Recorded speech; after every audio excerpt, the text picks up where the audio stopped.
there are only two pending motions that this court should act upon. Number one, a motion for the issuance of a subpoena with respect to bank and AMLC records on the one hand, and number two, a motion for the issuance of subpoena for BIR records.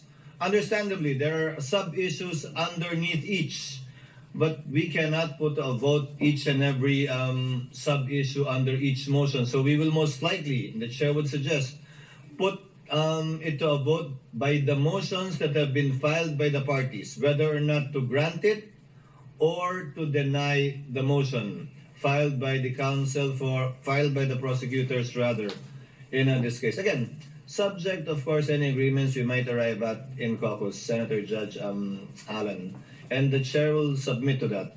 Now, as earlier agreed in yesterday's proceedings, the prosecution will be given 15 minutes for their chief arguments. Likewise, the respondent will be given 15 minutes. And then thereafter, the prosecutor will be given 10 minutes by way of rebuttal. And the respondent will be given 10 minutes by way of rebuttal. May I ask who among the prosecutors? That Congressman Chel Jokno be recognized.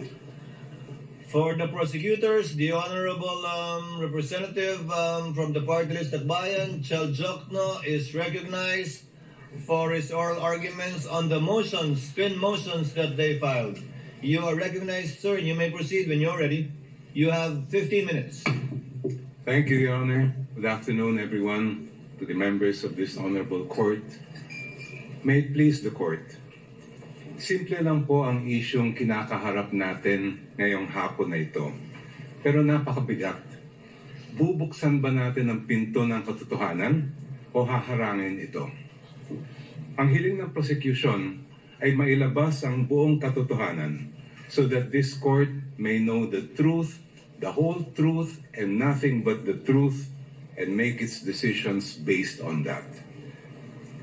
That is why we have requested the issuance of subpoena duces tecum for the bank records, tax records, and anti-money laundering council reports relating to Vice President Sara Duterte and her husband, Attorney Mans Carpio. Sa pamamagitan nito, may lalahad ang buong katotohanan tungkol sa mga alegasyon sa Article 2 ng Articles of Impeachment. Una, na pinayaman ni Vice Presidente ang kanyang sarili ng labis-labis sa kanyang legal na sahod at lehitimong kita bilang isang lingkod bayan. Pangalawa, na meron siyang mga ari-arihang hindi dineklara sa kanyang Statement of Assets, Liabilities, and Net Worth. At pangatlo, na habang siya ay nanunungkulan bilang Vice Presidente, nakibahagi siya sa negosyo, directly or indirectly, kahit ipinagbabawal ito ng ating konstitusyon. Sasabihin marahil ng depensa na walang kapangyarihan ang hukumang ito na busisiin ng mga bank records, tax records at AMLA reports ni VP Sara. With all due respect, that argument is not only legally flawed, it is an affront to the authority of this honorable court. Kung tatanggapin po natin ang argumentong ito, hahayaan natin maliitin at insultuhin ang hukumang ito. The Constitution, Your Honors, please, vests this impeachment court with extraordinary powers.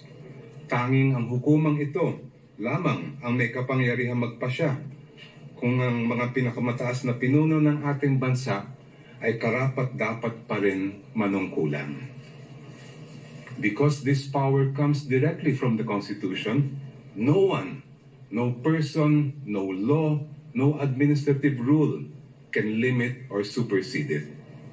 I repeat, nothing and no one can handcuff this court's power to try and decide this impeachment case.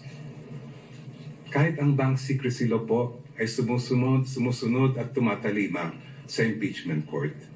The law explicitly states, and I quote its pertinent portions, all deposits are hereby considered as of an absolutely confidential nature except in cases of impeachment. Walang kaduda-duda may karapatan at kapangyarihan ng impeachment court na busisiin ang mga bank records ni VP Sara. Hindi rin po hadlang ang Data Privacy Act. The law itself affirms that confidentiality shall not apply, and I quote, should the personal information be needed pursuant to a subpoena duly issued. Muli, walang kaduda-duda. May karapatan at kapangyarihan ng impeachment court na ipasubpoena ang mga dokumento ni VP Sara Duterte. Pero sabi po ng kampo ni Vice President, irrelevant daw ang mga bank records, AMLAC reports at BIR records. Lalo na daw yung mga transaksyon na nangyari bago siya umupo bilang pangalawang Pangulo dahil wala raw itong kinalaman sa kasong ito. The prosecution respectfully but vehemently disagrees. Ayon sa report ng Anti-Money Laundering Council na sinumite sa Committee on Justice ng House of Representatives, the financial activity of Vice President Sara C. Duterte increased significantly starting 2007 when transaction values surged to 208.15 million pesos. According to this report, which is marked as Exhibit P-2-7-8, I quote, financial movements intensified between 2009 and 2013 with consistently high totals exceeding 400 million pesos, including notable peaks in 2009, 704.93 million pesos, 2010, 648.58 million pesos, and 2011, 597.15 million pesos. Si VP Sara po ay nanungkulan bilang Vice Mayor ng Davao City mula 2007 hanggang 2010. Naglingkod naman siya bilang Mayor ng Davao City mula 2010 hanggang 2013. From 2007 to 2013, ayon sa records ng AMLAC, lumampas sa 3 billion pesos ang kanyang financial activity. May kinalaman ba ito?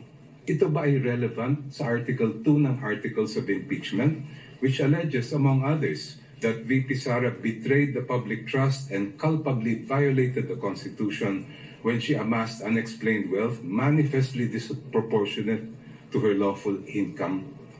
Para sa prosecution, malinaw ang sagot.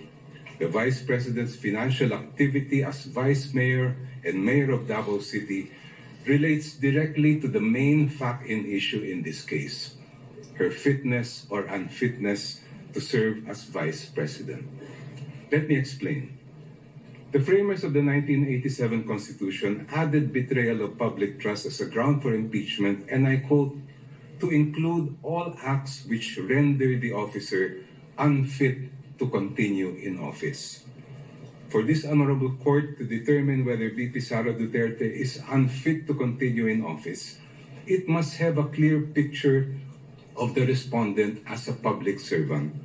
Kailangan makita ng publiko at ng mga senator judge ang tunay na kulay ng vice-presidente at larawan ng kanyang buong pagkatao bilang isang lingkod bayan. If she amassed staggering amounts of unexplained wealth while she was a vice mayor and mayor, doesn't that say a lot about her unfitness to serve as a vice president?